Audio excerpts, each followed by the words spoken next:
Hello everyone, I'm Sherry, this is Lessons Learnt, and this is Finish It Friday. We've made it to Friday with our finishes, yes.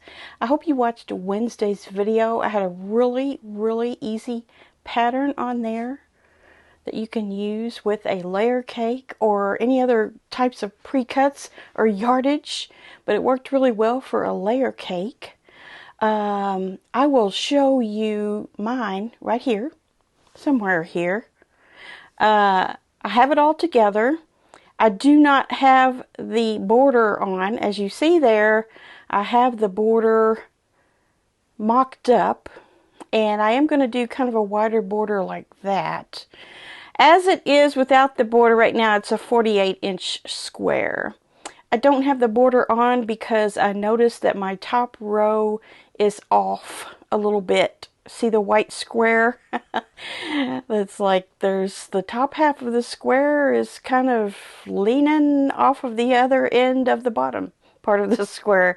So I'm going to have to take that off and fix that. So I didn't quite get it to completion, but the top itself, the center portion, is finished enough for a photo. So that was a very easy little lattice type of pattern you can use. I also called that the Scrap Stash Buster number 11 for this year because I got rid of a layer cake. I'll show you what I have left. Some of this I have left because I would have had it left anyway, wouldn't I? I cut one quadrant too much, so I have this left, so I'll keep that. And then I have two pieces that I cut the wrong width, so I'll cut those down to 2 inches. And then I have 1, 2, 3 squares of the layer cake left. Not too bad, right? Not too bad. Now I did have, and I kept it on this board because that's where I kept throwing it, over there on the table. These are my scraps that aren't, well, here's one I can use. And then I think this one might be one I can cut into 2.5 in squares. But these are sizes that I do not use. So they are going straight into, we're going to call it the Lucy bin, because Lucy gets all of my small scraps. So I am going to shove those in here right now. I just sent Lucy a batch of those, so I'm starting over. You might not see those again, Lucy, for a little while. So basically this is all I have left. I'll probably keep the 10-inch squares in that size, and then I'll cut these into 2.5s for my 2.5 project that I have going. So that's not bad, really. I mean, I almost used an entire layer cake on that one 48-inch square quilt, minus the yardage that I'm going to use for the borders. So yeah, if you're trying to get rid of your layer cakes, this is a good one. I have approximately, I don't know, 7 or 8 layer cakes left. I just don't feel like I'm going to be buying layer cakes in the near future. I don't know if I will ever buy them. I might, but I'm kind of getting away from pre-cuts, not fat quarter bundles. I like fat quarter bundles for projects, but the pre-cuts I'm kind of moving away from. I feel like I'm moving away from it. I'm also moving away from scraps. You know, I've got my 2.5 that I'll always keep, but any other size scrap, I'm kind of trying to concentrate on just going ahead and making up a little quilted mat or something with what I have left over, like soon after the project. And that way I won't have those scraps laying around. We'll see how that goes, because you know how scraps, for some reason, they multiply overnight, and before you know it, you've got a whole bucket full. So we'll see. So there's that. That was a Benartex layer cake, and it was called Twilight Safari, something like that. It's an older one, so you may not be able to find it. All right, the Designer Mystery Block of the Month, block number 3, with the finishing. I love how this turned out. And I'm loving that I'm getting the finishing done as I go. This is so, so good. So glad you all talked me into that. Also, with the scraps,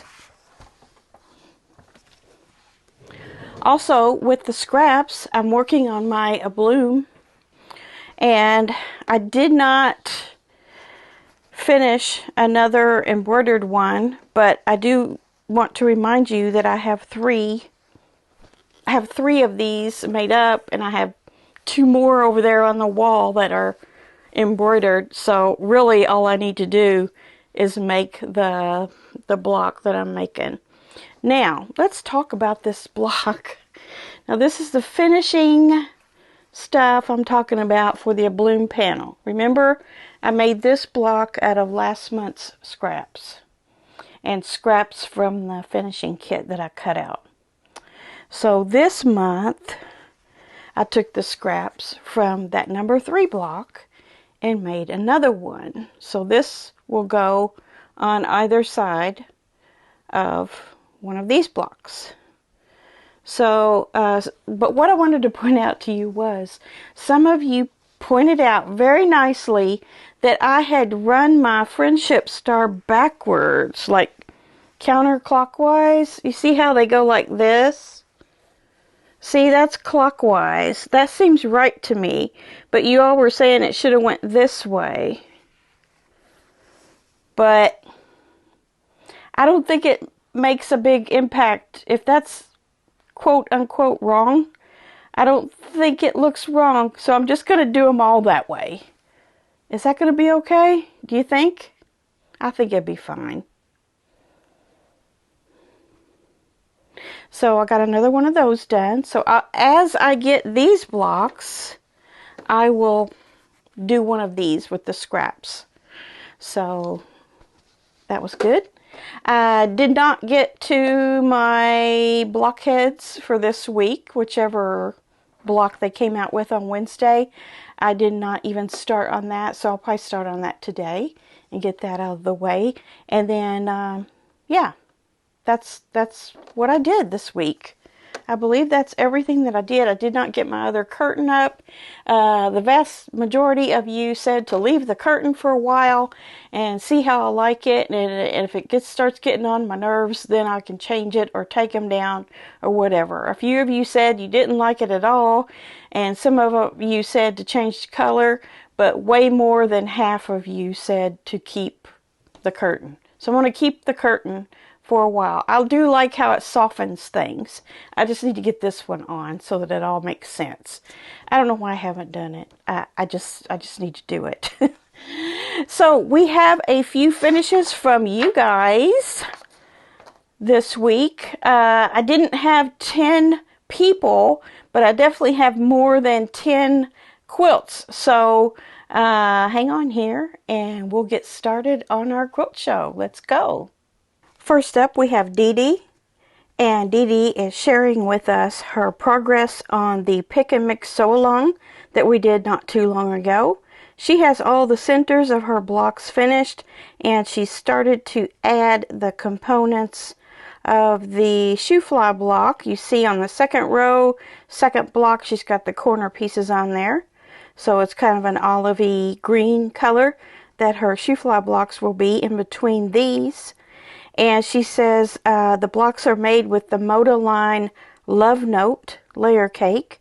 It's an old line that I saw on Missouri Star a few years ago, and I fell in love with it. The background is a floral white on white, and she says the shoe flies are a medium olive, and she loves all these colors together. I love all these colors together too, and this is a very sweet line of fabric. Love the peaches and pinks and greens together. Reminds me a little bit of the new Abloom line of QUILTERS without the darker blue, dark blue background pieces there. Very, very pretty. Can't wait to see this completely finished. Dee Dee had to pause on this to do some requested projects for some family members. Next we have Yvette, and she has got on the small project bandwagon with me and has completed a lot of small quilting projects lately. And we'll just go through them one by one. The first one here is an applique project. It was originally meant as a pillow, but she changed that into just a regular wall hanging or a mat, however you want to use it. Nice modern jewel tone colors there. Very pretty. She's used some decorative stitching around on the binding. Next, she has I believe this is called the Stash and Craft, or Craft and Stash, I think, from the, June Taylor, that has the interfacing that's marked, where you just make your quilting lines right on it. She's made her little bag up in some cute fabrics. Next, we have a tote bag that she made. I believe she said she made this up herself without a pattern. I could be wrong, but I love the quilting on this, and the line of fabric is very pretty. I think that's called Summertime.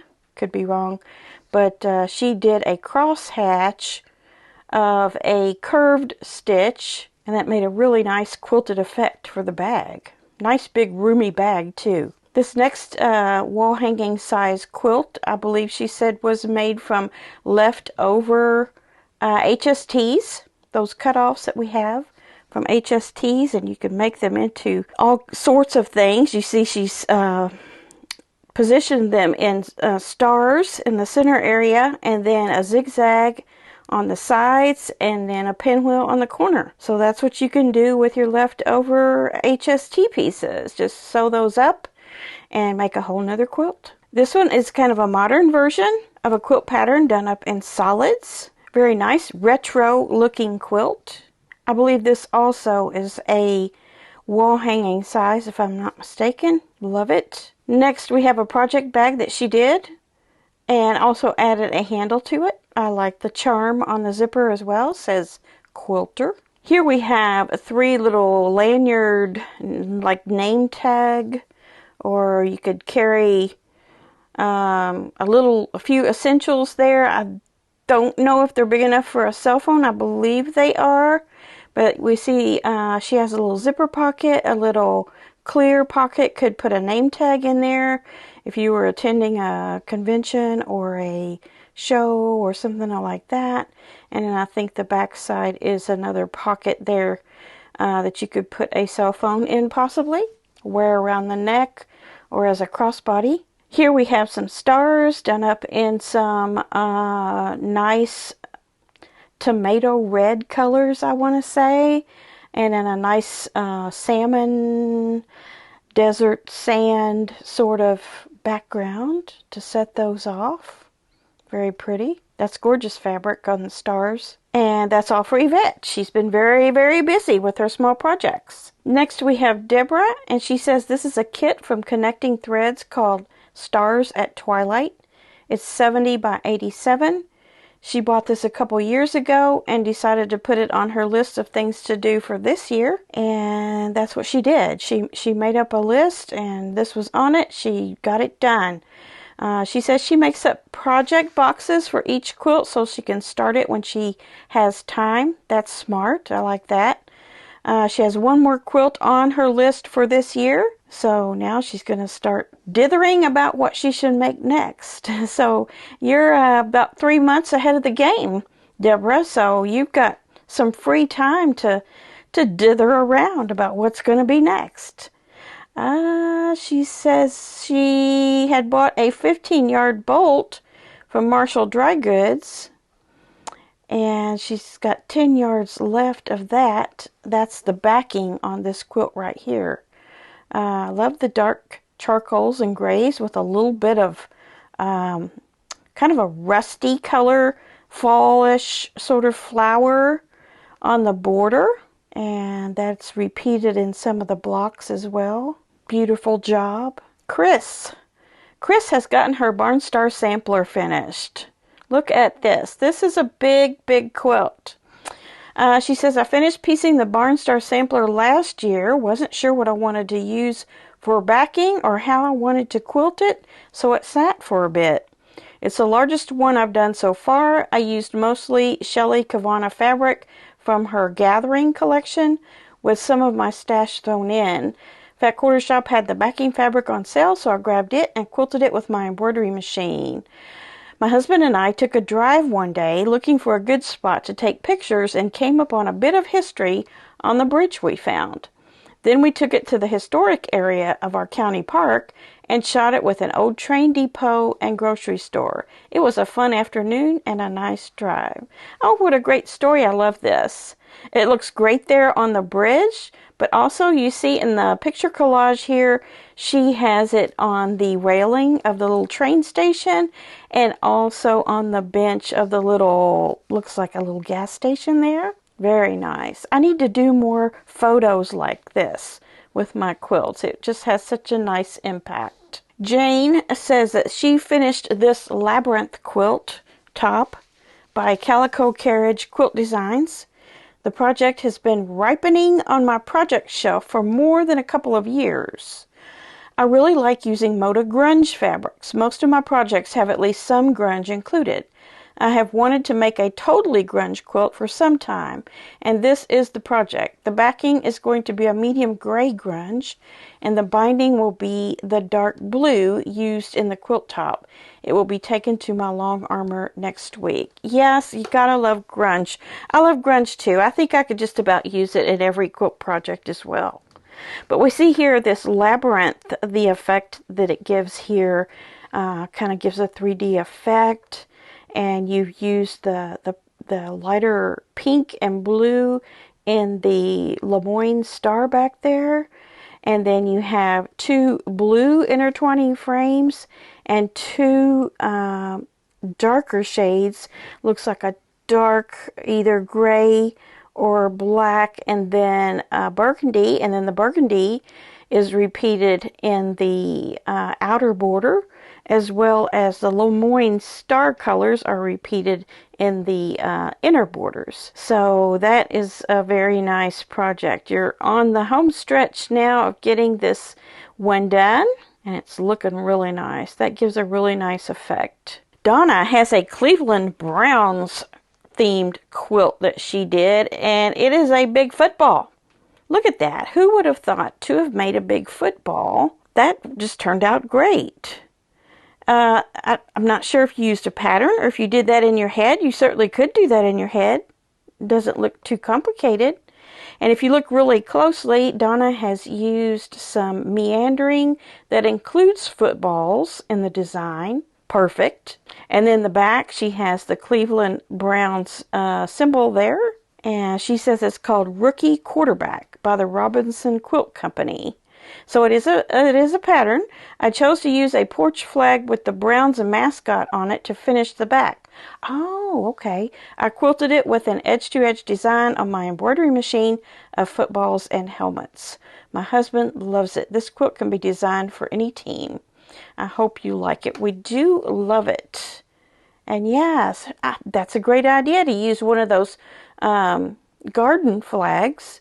Incorporate that into the back or anywhere on your sports themed quilt. Awesome. So there was footballs and helmets in that stitching. Great idea if you're a football fan. Okay, that was quite a variety show, wasn't it? We had all sorts of different things. Very interesting. Love it. Keep sending your submissions. I'm all caught up with submissions right now. So if you've been holding off on sending one, this coming week is your week. So get it to me, and we'll get you shown for next week. This weekend, I don't know what you're going to be into, but I think my weekend is fairly free for sewing. So I'm going to finish up that blockheads, and I will probably get into some other small project or something. I've got plenty around here to do. So yeah, that's the plan, and I hope you've got plans for sewing too. It's good to sew a little bit every day if you can. Make a little time here and there for your sewing, for your hobby. All right, that is it for this week. Thank you so much for tuning in, and I will see you back here for Monday Quilt Chat. Bye.